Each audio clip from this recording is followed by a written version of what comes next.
Pemerintah Kota Binjai mengeluarkan perwal kewajiban menggunakan masker.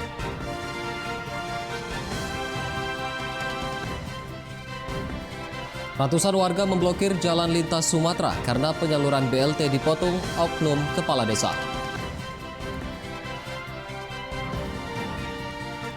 PD Pasar Kota Medan mulai menerapkan sistem belanja online di 3 pasar tradisional Kota Medan. Halo pemirsa, senang sekali kami dapat kembali hadir di hadapan Anda dalam program Wajah Sumut edisi Rabu 17 Juni 2020. Selain 3 berita utama tadi, kami juga telah menyiapkan informasi menarik lainnya selama 30 menit ke depan. Bersama saya, Dana Pangaribuan, inilah Wajah Sumut selengkapnya.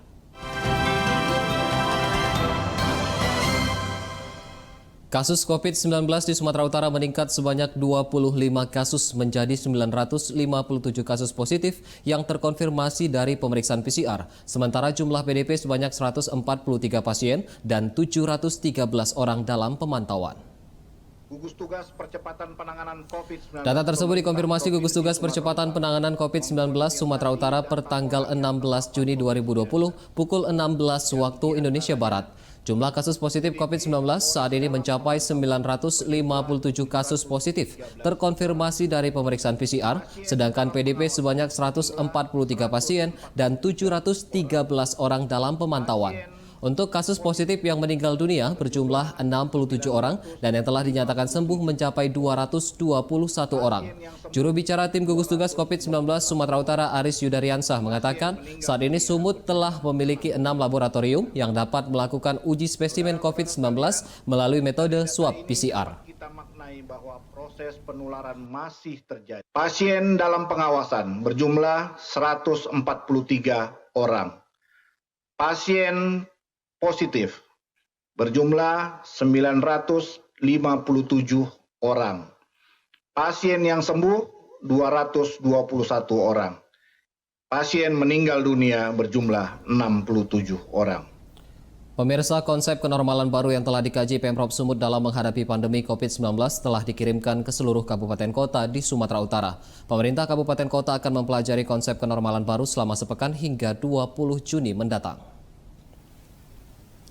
Pengkajian konsep kenormalan baru di tingkat provinsi telah rampung dilakukan Pemprov Sumut sejak tanggal 13 Juni lalu.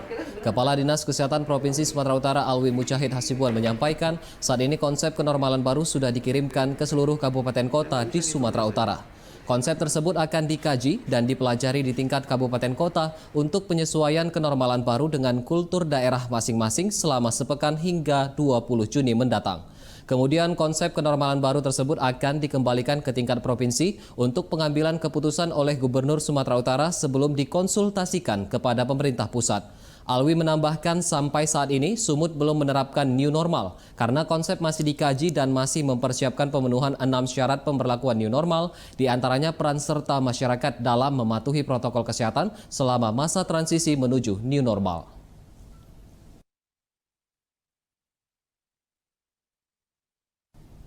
Nah, konsep-konsep yang sudah ini diformulasikan dalam satu tawaran kepada kabupaten kota yang hari ini sudah bisa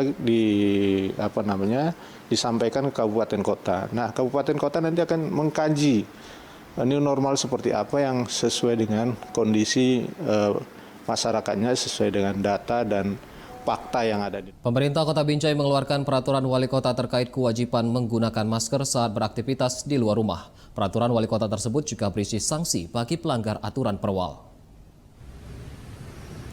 Peraturan wali kota nomor 16 tahun 2020 mulai diberlakukan pemerintah Kota Binjai per tanggal 15 Juni 2020. Perwal dikeluarkan menyikapi perkembangan COVID-19 di Kota Binjai sekaligus persiapan menghadapi tatanan kenormalan baru atau new normal. Dalam perwal tersebut terdapat beberapa poin yang wajib dipatuhi warga maupun pemilik usaha.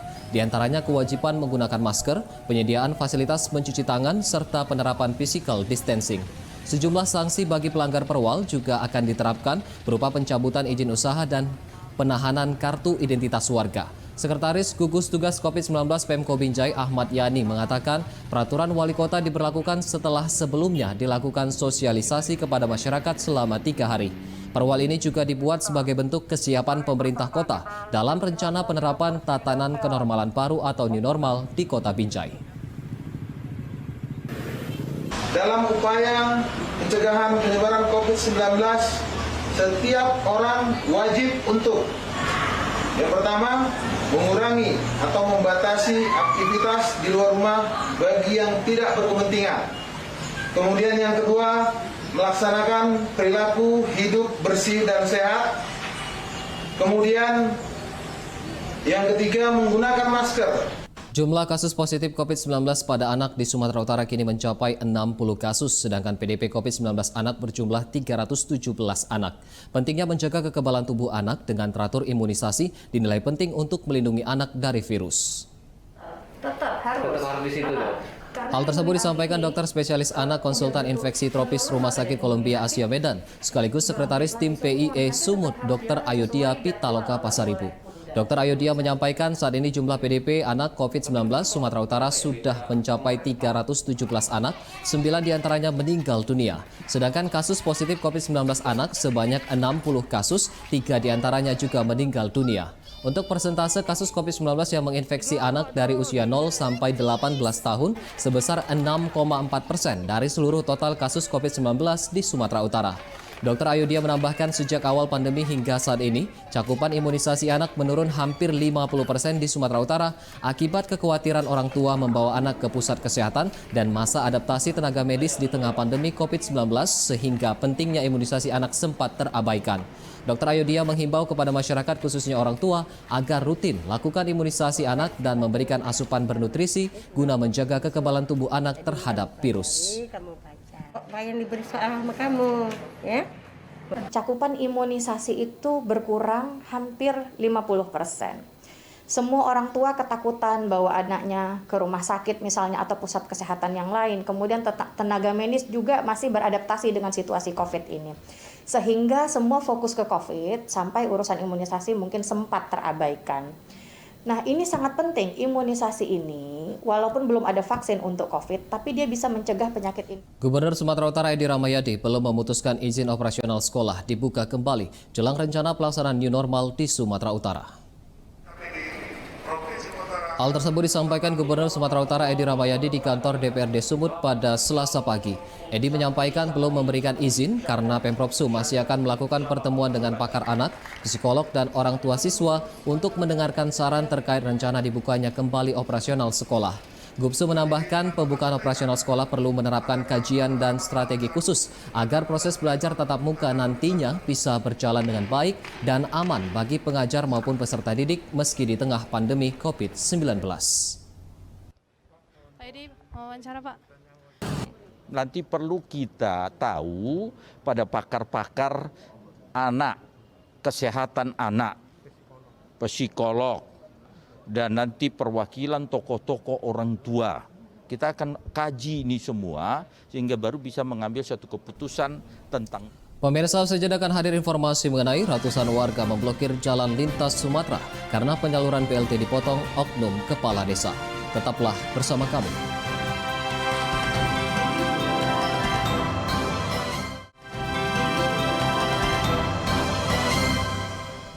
Anda masih bersama kami di Wajah Sumut. Ratusan warga desa Hutapuli, Mandailing, Natal memblokir jalan lintas Sumatera memprotes pembagian BLT yang diduga tidak transparan. Akibat pemblokiran jalan, arus lalu lintas sempat mengalami kemacetan. Akibat pembagian BLT tidak transparan, ratusan warga desa Hutapuli, Kecamatan Siabu, Kabupaten Mandailing, Natal melakukan aksi pemblokiran di jalan lintas Sumatera Medan Padang. Pemblokiran jalan dilakukan dengan membakar ban bekas dan memagar badan jalan menggunakan kayu. Menurut warga, aksi ini berawal dari pembagian dana desa yang diduga tidak transparan yang dilakukan oknum kepala desa setempat. Warga yang seharusnya menerima bantuan BLT yang bersumber dari dana desa senilai Rp600.000 hanya menerima sebagian saja dari nilai nominal yang telah ditentukan. Warga menuding oknum kepala desa melakukan pemotongan bantuan dan warga menuntut agar oknum kepala desa Hutapuli segera dicopot dari jabatannya. Akibat pemblokiran jalan yang dilakukan, arus lalu lintas di jalan lintas Sumatera sempat mengalami kemacetan hingga 6 km. Aksi ini berakhir setelah kepala desa bersedia mengundurkan diri dari jabatannya dengan disaksikan ratusan warga. Tuntutan masyarakat Pak pada dasarnya berawal dari pembagian pupuk. Nah setelah itu meningkat karena selama ini Kepala Desa Ukapudi kami merasa tidak pernah transparan terhadap dana desa. Maka dari itu masyarakat luas menuntut pada hari ini juga Kepala Desa harus mengundurkan diri. Kita ke berita selanjutnya. Petugas gabungan dari Dinas Sosial dan Satpol PP Kota Medan melakukan razia pengemis dan gelandangan di sejumlah titik di Kota Medan. Dari hasil razia, petugas menemukan banyaknya anak di bawah umur yang dipekerjakan sebagai pengemis. Razia dilakukan petugas di sejumlah persimpangan jalan, di antaranya di Jalan Palang Merah dan Jalan Amaliun, Medan. Dalam razia, petugas mengamankan belasan gelandangan dan pengemis. Beberapa di antaranya merupakan anak di bawah umur. Saat diamankan, sebagian anak berupaya menghindar dan menolak ketika akan dibawa petugas. Dari razia ini, petugas mengamankan 16 orang gelandangan maupun pengemis dari sejumlah lokasi persimpangan jalan di Kota Medan. Kepala Bidang Rehabilitasi Dinas Sosial Kota Medan Fahrul Rozi Pane mengatakan razia dilakukan untuk memberikan kenyamanan kepada masyarakat terutama di jalan raya. Seluruh gelandangan dan pengemis yang terjaring razia selanjutnya dibawa ke rumah singgah Dinas Sosial dan Panti Sosial Para Warsa untuk dilakukan pendataan dan pembinaan, di mana petugas menemukan banyak anak di bawah umur yang sengaja dipekerjakan sebagai pengemis. Adanya kesadaran dari masyarakat untuk saling membantu dalam memberikan informasi kepada kami. Jadi hari ini kita akan melaksanakan monitoring ini sekaligus yang 2-3 kali akan kita rumahkan di rumah singgah ataupun sampai akhirnya nanti kita akan mengirimkan ke Bali. Pemirsa, seorang pria ditemukan warga tewas di aliran Sungai Belawan pada Selasa kemarin. Korban diduga hanyut terseret arus sungai saat hujan deras terjadi beberapa waktu lalu. Korban diketahui bernama Juliadi Syahputra, warga Jalan Setia Luhur, Kecamatan Medan Helvetia, Kota Medan. Jasad korban ditemukan warga mengapung di aliran Sungai Belawan di kawasan Jalan Al-Badar, Gang Badar 7, Kecamatan Medan Helvetia, Kota Medan. Warga kemudian melaporkan kejadian tersebut ke Polsek Medan Helvetia dan selanjutnya dievakuasi ke Rumah Sakit Bayangkara Medan untuk diotopsi. Hingga kini polisi masih melakukan penyelidikan terkait penemuan mayat tersebut. Korban diduga terseret arus sungai saat hujan deras yang melanda beberapa hari sebelumnya.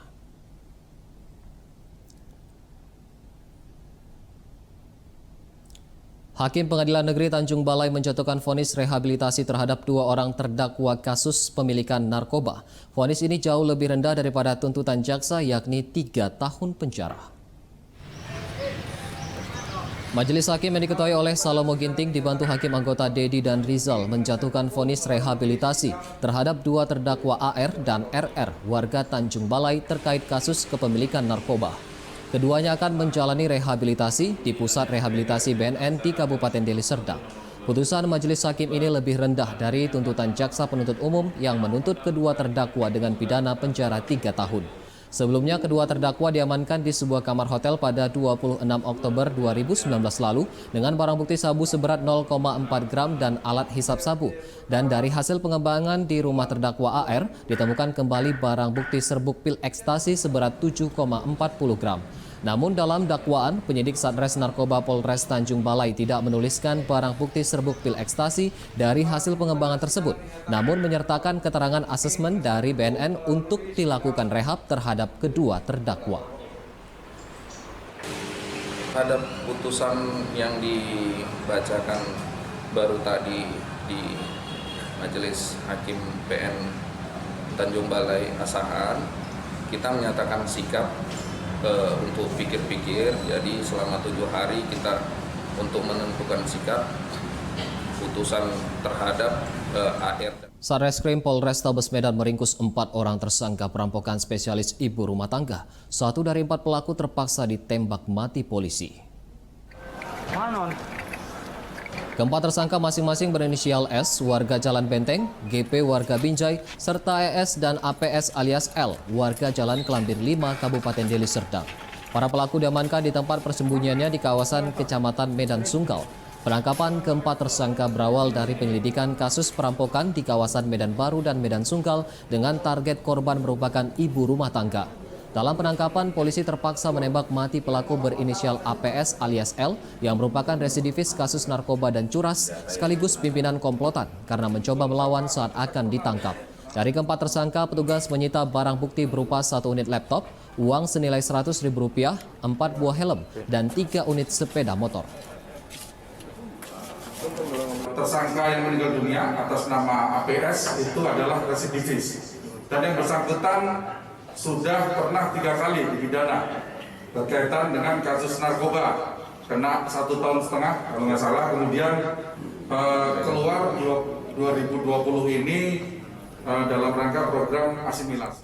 Usai jeda, kami akan kembali dengan informasi mengenai PD Pasar Kota Medan mulai menerapkan sistem belanja online di 3 pasar tradisional Kota Medan. Tetaplah bersama kami.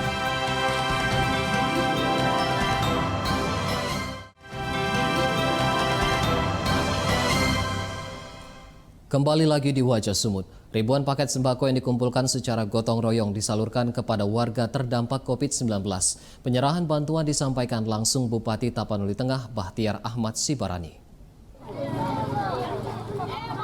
Sebanyak 20.000 paket sembako ini dikumpulkan secara gotong royong oleh unsur Muspida dan disalurkan langsung ke rumah warga di Kelurahan Hajoran, Kecamatan Pandan, Tapanuli Tengah. Selain kepada warga, bantuan juga disalurkan kepada para nelayan dan kelompok tani. Diharapkan penyaluran paket sembako ini akan terus dilanjutkan dengan kembali mengumpulkan bantuan secara gotong royong antar instansi dan lembaga di lingkungan Pemkab Tapanuli Tengah. Rencananya sebanyak 20.000 paket bantuan akan kembali disalurkan di 20 kecamatan di Tapanuli Tengah. Semua kita turun ingin berbagi ke masyarakat. Ini bukan dari uang negara melainkan uang pribadi. Uang pribadi teman-teman. Ini kami usahakan ada yang berikan 5 bungkus, ada yang berikan 7 bungkus, ada yang 10 bungkus, ada yang 20 bungkus, seterusnya. Pimpinan anggota dewan, TNI Polri, Kejaksaan tadi ada, hakim juga tadi. Sementara itu, sejumlah iwarung di Batubara belum menyalurkan bantuan pangan non-tunai dari Kementerian Sosial kepada keluarga penerima manfaat untuk periode bulan Juni. Hal tersebut dikarenakan sebagian bahan pangan yang diterima dari pemasok dalam kondisi rusak. Seperti ewarung milik Irwanto di Desa Mangkai Lama, Kecamatan 50 Batubara, yang hingga kini belum dapat menyalurkan bantuan pangan non-tunai kepada sekitar 175 keluarga penerima manfaat. Sebelumnya, ewarung milik Irwanto juga sudah menerima kiriman bahan pangan dari pemasok berupa 15 kg beras, 13 butir telur, 3 ons kacang hijau, dan 2 buah labu Jipang untuk masing-masing keluarga penerima manfaat. Namun sebagian beras yang diterima dalam kondisi tidak layak konsumsi sehingga Irwanto enggan menyalurkan bahan pangan tersebut. Irwanto mengatakan bahan pangan yang tidak layak konsumsi dikembalikan kepada pihak pemasok untuk diganti. Namun hingga kini penggantinya belum dikirim oleh pemasok. Sementara itu, salah satu keluarga penerima manfaat, Poniem, berharap bantuan pangan non-tunai dapat segera disalurkan. Ini belum yang bulan ini. Kendalanya berasnya itu kan baru basah. Ada sekitar 152 sak. Udah tarik balik, tapi sampai sekarang belum diganti. Karena terkendala itu masalah beras nggak datang, Jipang pun jadi busuk. Oh, sebelumnya Jipang ini busuk atau enggak, Pak? Sebelumnya ya kayak gini lah bentuknya, Pak. Kayak gini ya, Pak? Nah, artinya udah layu-layu lah gitu kan. Cumanya nggak segar lah. Terus penyalurannya sendiri dari mana ini, Pak?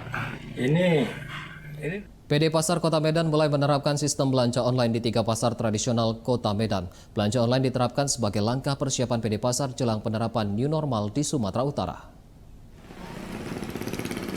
Sistem belanja online kini diterapkan PD Pasar Kota Medan di 3 pasar tradisional, yakni Pasar Petisah, Pasar Sesi Kambing, dan Pasar Kuala Bekala. Penerapan sistem belanja online dilakukan dengan meletakkan posko pasar online yang berfungsi untuk menampung pesanan warga dan diantarkan melalui pengemudi ojek online. Hal tersebut dinilai efektif untuk mencegah penyebaran COVID-19, mengingat pasar tradisional adalah pusat keramaian warga yang rawan terhadap penularan COVID-19. Meski demikian, PD Pasar Kota Medan tetap mengizinkan warga untuk berbelanja dengan sistem konvensional, namun harus dengan penerapan protap COVID-19. Hingga kini PD Pasar Kota Medan masih merancang aplikasi pasar online yang rencananya akan digunakan untuk 31 pasar tradisional di Kota Medan. Cuci tangan, cuman yang menuju new normal ini kita rapat koordinasi dengan tim ahli, tetapi sepertinya karena kasus di Medan ini belum bisa mencapai apa yang diharapkan. Oleh sebab itu kita hanya bisa membuat persiapan. Persiapannya antara lain kita membuka pasar online. Pemirsa, kita beralih ke berita lain. Untuk menjaga stok dan kebutuhan darah di tengah pandemi COVID-19, Polres Tapanuli Selatan melaksanakan bakti sosial donor darah. Bakti sosial diikuti seratusan personil polisi. Bakti sosial donor darah digelar Polres Tapanuli Selatan, diikuti 102 personil dari Polres Tapanuli Selatan dan 42 personil dari Brimob Yon C Tapanuli Selatan. Sebelum melaksanakan kegiatan donor darah, para personil yang akan mengikuti donor darah diperiksa suhu tubuhnya oleh tim kesehatan sesuai protap COVID-19. Kapolres Tapanuli Selatan AKBP Romans Maradana Elhadz mengatakan kegiatan ini dilakukan guna menjaga stok darah di tengah pandemi COVID-19 sekaligus HUT Bayangkara ke-74 tahun. Donor darah pagi ini dalam rangka HUT Bayangkara ke-74 1 Juli 2020. Jadi internal kita dari Polres Tapanuli Selatan, kemudian juga mengundang dari rekan dari Brimob Batalion di Sipirok, Batalion C Sipirok untuk melaksanakan donor darah yang diselenggarakan oleh Polres Tapanuli Selatan bekerja sama dengan PMI. Polresta Deli Serdang bersama wartawan yang tergabung dalam Wartawan Unit Polresta Deli Serdang atau WUPDS menggelar doa bersama agar pandemi COVID-19 cepat berlalu di Indonesia. Kegiatan doa bersama dihadiri Kapolresta Deli Serdang Kombes Pol Yemi Mandagi dan wartawan unit Polresta Deli Serdang yang digelar bersama dengan syukuran berdirinya posko aspirasi wartawan unit Polresta Deli Serdang. Doa bersama ditujukan agar pandemi COVID-19 yang sudah berlangsung selama 3 bulan ini cepat berlalu di Indonesia, khususnya di Kabupaten Deli Serdang. Selain itu diharapkan dengan terbentuknya posko aspirasi wartawan unit Polresta Deli Serdang dapat membantu kinerja wartawan dalam pemberitaan.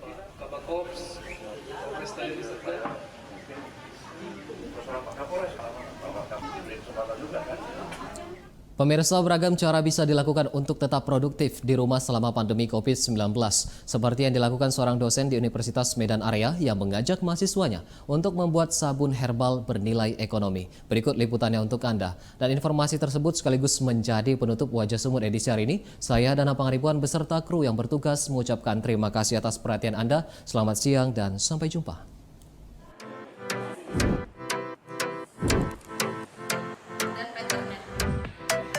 Beginilah pola pembelajaran yang diberikan seorang dosen di Universitas Medan Area Kota Medan, Sumatera Utara bernama Maisarah Utami Siregar selama masa belajar daring di tengah pandemi COVID-19. Maisarah mengajak mahasiswanya untuk membuat sabun herbal berbahan organik yang bernilai ekonomi. Pembuatan sabun ini menggunakan bahan-bahan herbal seperti minyak olive oil, minyak kelapa, maupun minyak kedelai yang bermanfaat bagi kesehatan kulit. Sekarang ini kan kita lagi wabah corona, jadi pemerintah juga menyuruh kita untuk bisa menjaga kesehatan dengan mencuci tangan, baik itu dengan hand sanitizer maupun dengan sabun. Nah, hari ini kita mengangkat tema sabun. Nah, kenapa saya mengangkat tema sabun organik? Karena selain dapat fungsinya untuk membunuh bakteri dan virus tadi, dengan busa sabun tersebut, dia juga bermanfaat untuk kecantikan atau kesehatan kulit kita dengan manfaat bahan-bahan alami tersebut. Untuk membuat sabun herbal ini, seluruh bahan hanya perlu diaduk hingga tercampur selama kurang lebih 5 menit. Untuk selanjutnya dimasukkan ke dalam cetakan hingga bahan tersebut mengeras dan siap digunakan. Maisarah berharap inovasi sabun herbal ini dapat dimanfaatkan mahasiswanya selama pandemi COVID-19 untuk menambah pundi-pundi rupiah, di mana sabun dapat dijual seharga Rp20.000 per kotaknya. Dari Medan, Sumatera Utara, Ahmed Afriansyah, Metro TV.